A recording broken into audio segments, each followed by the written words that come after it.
함께 말씀을 보겠습니다. 오늘 함께 보실 말씀은 출애굽기 4장 1절에서 17절까지 말씀입니다. 출애굽기 4장 1절에서 17절까지 말씀입니다.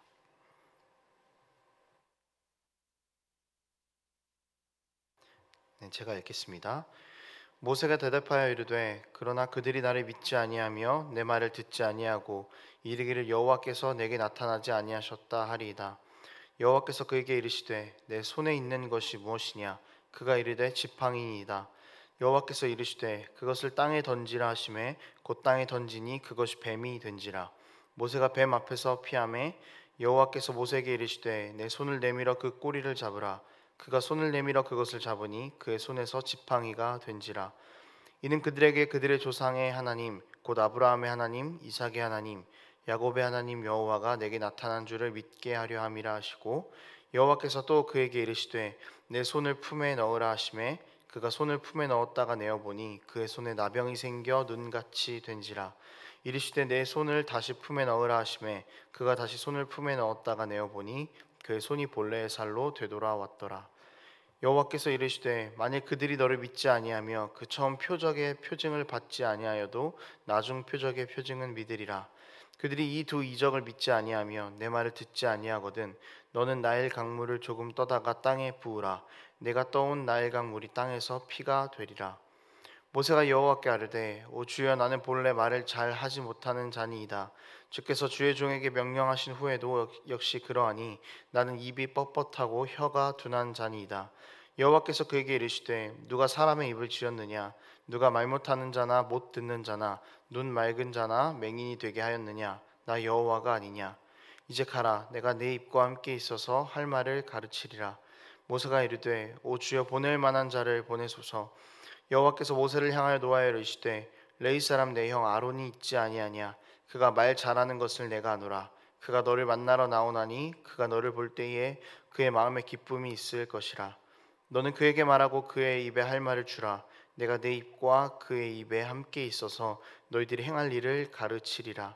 그가 너를 대신하여 백성에게 말할 것이니 그는 내 입을 대신할 것이요 너는 그에게 하나님같이 되리라. 너는 이 지팡이를 손에 잡고 이것으로 이적을 행할지니라. 아멘. 하나님께서는 준비된 사람을 쓰신다라는 말을 많이 듣습니다. 그래서 좀 실천적인 부분을 강조하는 말이죠. 우리가 더 준비하고 더 단단해져서 하나님 마음에 합한 자로 살아가야 한다라는 그런 말입니다. 하나님께서 우리에게 맡기신 사명을 굳건하게 하고 또 하나님의 나라가 이 땅에서 이루어질 것을 기대하는 마음으로 하나님의 일에 사용되고 싶은 마음으로 기꺼이 준비하는 마음가짐은 우리에게 너무 필요한 부분인 것 같습니다. 하지만 이 말에는 약간의 함정이 있을 수 있습니다. 준비된 사람이라는 그 전제 자체가 내가 무언가를 해야 한다라는 전제를 포함하고 있기 때문이죠. 하나님의 일에 참여하는데 나의 힘, 나의 의가 개입이 될 수 있는 어떤 여지가 있다라는 것입니다. 이런 것이죠. 하나님 내가 하나님의 일을 하는데 이만큼이나 준비하면서 살았습니다. 내가 이런 사람입니다. 이런 생각을 할 만한 여지를 제공할 수 있다라는 것입니다. 모세는 하나님으로부터 정말 크게 쓰임받은 사람입니다. 성경을 아무리 뒤져봐도 모세만한 지도자는 없었습니다. 성경 안에서 모세는 정말 최고의 지도자이죠. 그런데 문제는 오늘 본문 안에 있는 모세의 모습을 본다면 하나님께서 준비된 사람을 쓰신다라는 말은 그다지 어울려 보이지 않습니다. 오히려 하나님께서는 쓰려고 하는 사람을 준비시키신다라는 이 말이 더 어울리는 것 같은 그런 모세의 모습입니다. 오늘 함께 말씀을 나누면서 하나님께서 쓰시려고 하시는 자를 어떻게 준비시키시는지 또 무엇이 하나님의 은혜인지를 함께 나누는 시간이 되기를 원합니다. 오늘 본문은 하나님께서 모세를 부르시는 장면을 어제 본문에 이어서 계속해서 보고 있습니다. 본문의 앞부분에서는 하나님께서는 모세를 부르시고 이제 하나님의 구원의 계획에 대해서 말씀을 하셨습니다. 그러시면서 너를 통해서 내가 이스라엘을 구원할 것이다. 네가 가라 라고 이렇게 말씀을 하시죠. 그런데 모세는 이것에 영 자신이 없었던 것 같습니다. 자신이 떠나온 애굽으로 다시 돌아가는 것도 너무 두려움이 있었고 또 자신은 부족한 사람이라고 생각을 했었던 것이죠. 그래서 하나님께 변명을 하기 시작합니다. 주님, 저는 주님의 계획에 어울리지 않는 사람입니다. 그래서 그는 이스라엘 백성들이 자신의 말을 믿지 않을 것이다 라고 주님 앞에 핑계를 대고 있습니다. 이런 핑계를 대고 있는 모세에게 하나님께서는 지팡이가 뱀이 되는 기적을 보여주시고 품에 손을 넣었을 때 나병이 생겼다가 또 낫는 그런 기적을 보여주십니다. 이런 확실한 하나님의 능력 앞에서 모세는 어떤 핑계를 대기가 어려웠습니다. 그래서 또 다른 핑계를 대죠. 주님, 저는 말을 잘 못하는 사람입니다. 주님, 보낼 만한 사람을 보내셔야 합니다. 이제 이런 모세의 핑계 앞에서 하나님께서는 입을 지은 것이 나고 내가 입의 주인이고 바로 앞에 섰을 때에 말을 잘하는 내 형 아론을 동역자로 두어서 내가 행할 일을 가르치게 할 것이다 라는 그런 말을 하시면서 모세에게 걱정 말라라는 말씀을 또 하십니다. 그리고 마지막에 이런 정점을 찍으시죠. 17절 말씀인데요. 너는 이 지팡이를 손에 잡고 이것으로 이적을 행할지라. 이런 느낌인 거죠. 너는 아무것도 하지 말아라. 내가 다 준비할 테니까 가기만 해라. 그리고 거기 가서 나의 능력을 드러내고 너의 민족을 구원하고 나의 사랑하는 이스라엘 백성을 구원해라. 마치 이렇게 정말 강하게 말씀하시는 것 같습니다. 여러분, 하나님의 위대한 구원 계획 앞에서 모세는 무엇을 했습니까? 주님, 제가 가겠습니다 라고 당당하게 말했습니까? 아니죠. 오히려 핑계를 댄 것입니다. 하나님, 저는 아니라고, 저는 갈 수 없다고 그렇게 하나님께서 주신 사명을 거부했죠. 하지만 그를 설득하고 또 설득하시는 하나님의 끈질기심이 이 본문 안에 나와 있습니다. 아무리 해도 모세가 가지 않겠다고 버티니까 내가 너에게 이런 하나님이다, 이런 내가 너와 함께한다 라고까지 하시면서 모세를 설득하고 계시는 모습이 등장하죠. 모세의 모든 핑계에 대한 대안을 하나하나를 다 제시해 주시면서 더 이상 모세가 하나님의 말씀을 거부할 수 없는 곳까지 몰아가셨습니다. 순종할 수밖에 없는 상황 가운데에서 다시 한번 말씀하시는 것이죠. 지팡이를 손에 잡고 기적을 행하라고. 내가 너와 함께 할 것이니 이제 너는 가서 지팡이를 손에 잡고 기적을 행함으로 신음하는 백성을 구원해내라 라는 것입니다.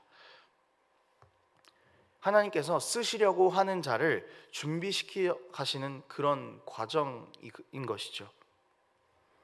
여러분, 모세의 삶을 보십시오.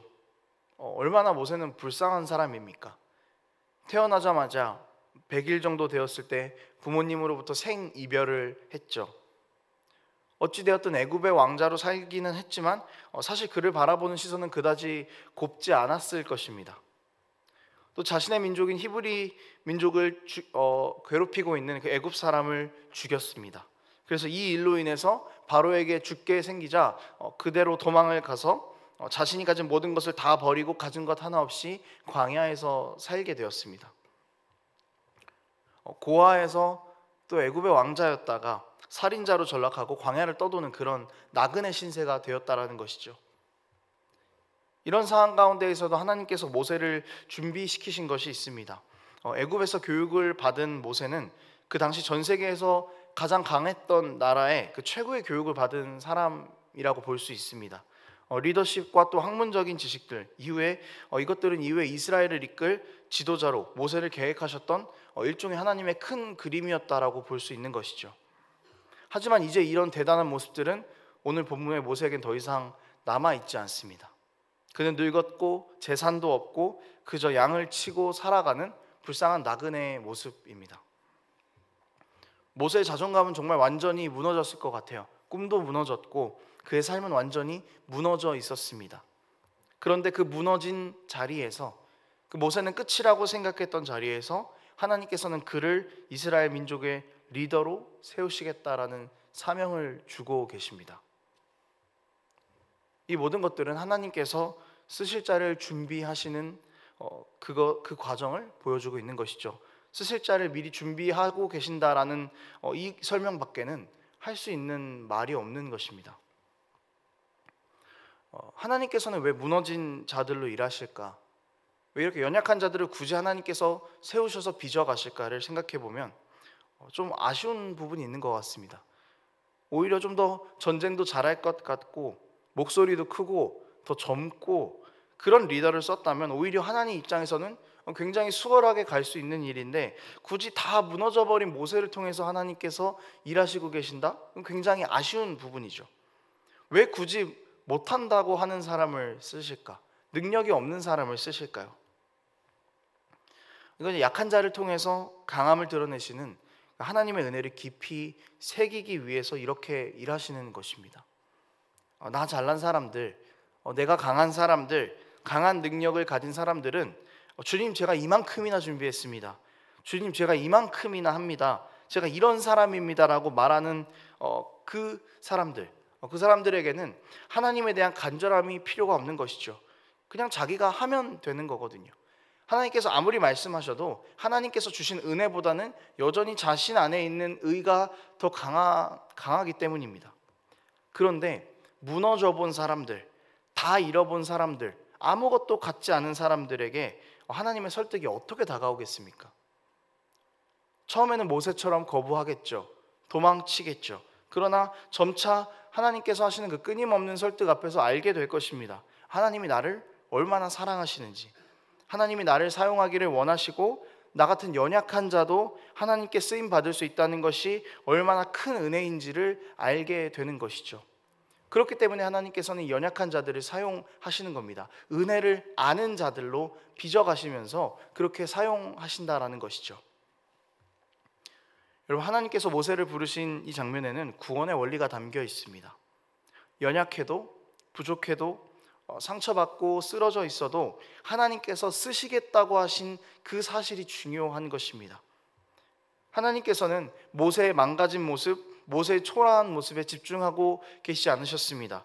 사랑하는 하나님의 백성이었던 모세만 보셨죠. 그러니까 지금 모세의 현재의 모습은 하나님 앞에서는 아무런 필요가 없는 것입니다. 이렇게 모세를 부르셔서 하나님 나라의 사명자로 세우신 것처럼 하나님께서는 우리를 여전히 동일하게 부르고 계십니다. 연약한 우리를 통해서 하나님 나라를 이루시겠다라는 그 약속을 하루하루 우리에게 끊임없이 하고 계신다라는 것이죠. 주님, 저는 그렇게 잘난 사람이 아닙니다. 주님, 저는 죄인인데요, 저는 못합니다. 이렇게 뒷걸음치고 있는 우리에게 믿음을 심어주시면서 내가 너희와 함께하고 있다, 이제 주어진 너희의 각자의 삶의 자리에서 하나님 나라를 드러내는 사명자로 살아가라고, 그렇게 여전히 주님께서는 우리를 부르고 계십니다. 여러분, 부족한 우리여도 상관없습니다.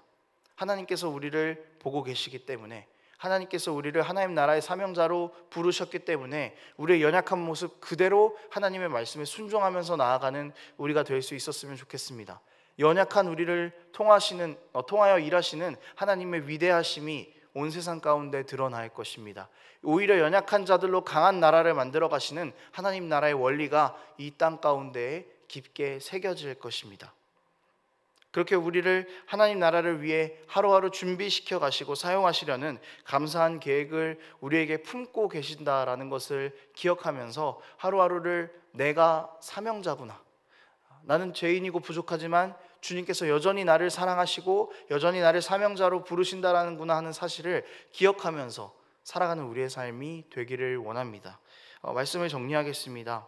여러분, 쓰시고자 하는 자를 준비시키시는 하나님의 계획이 우리 가운데 동일하게 적용이 됩니다. 모세를 부르셨던 하나님의 은혜, 끊임없이 설득시키시는 하나님의 그 정말 끈질긴 사랑, 포기하지 않는 사랑이 오늘도 낙담하고 있는 우리를 살리셨습니다. 죄인인 우리를 구원하셨습니다.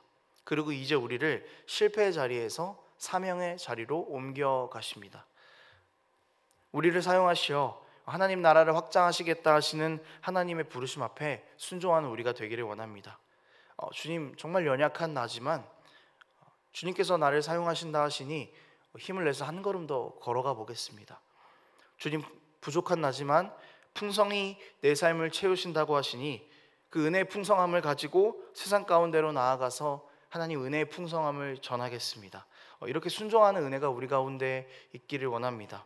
이 부르심을 위해 우리를 이미 하나님의 백성으로 준비시키셨음을 기억하는 우리가 되기를 원합니다. 우리의 잘남이 하나도 없습니다. 우리의 공로가 하나도 없습니다. 부족한 우리를 부르셔서 사명의 자리로, 생명의 자리로 부르신 하나님의 은혜만 있습니다. 기도하겠습니다. 하나님 아버지, 우리가 살아가고 있고 또 우리가 구원받아서 하나님의 백성으로 살아갈 때에 우리의 의가 하나가 없습니다. 우리의 잘남과 나음이 하나가 없습니다. 모든 것이 주님의 부르심으로 시작하여 모든 것이 주님께서 주신 명령으로 이루어질 것을 믿습니다. 주님, 이렇게 연약한 우리를 사용하신다는 그 하나님의 은혜에 감사하며 하루하루를 살아갈 수 있도록 도와주시고, 때로는 연약하여서 뒷걸음질 치지만 주께서 우리와 함께 하시고 여전히 우리를 사랑하시고 사명자로 세우셔서 반드시 하나님 나라를 이루시겠다 하신 그 약속 기억하며 하루하루를 믿음의 싸움을 싸워나가는 우리가 될 수 있도록 하나님 함께하여 주시옵소서. 감사드립니다. 예수님의 이름으로 기도합니다. 아멘.